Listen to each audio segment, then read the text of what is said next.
Well, hello and welcome to the inside of an Amiga 2000 something or another. And I know I recently removed a battery from one board and everything looked fine. And I went to remove a battery from a second board that I was worried about, but it had already been removed.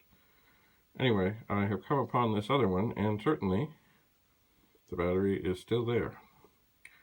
And that residue on the board, I believe, is definitely related to the fact that the battery has leaked. And that could be trouble.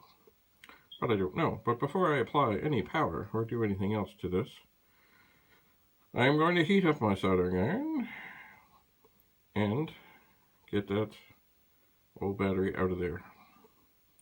And then I will see if there is damage to the board, or, we'll see.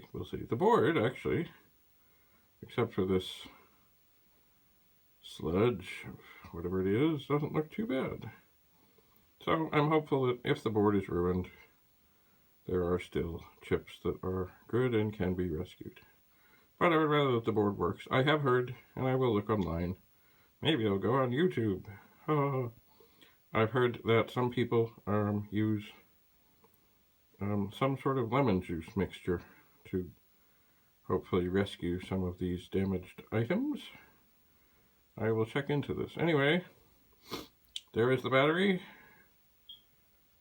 and soon it will be removed.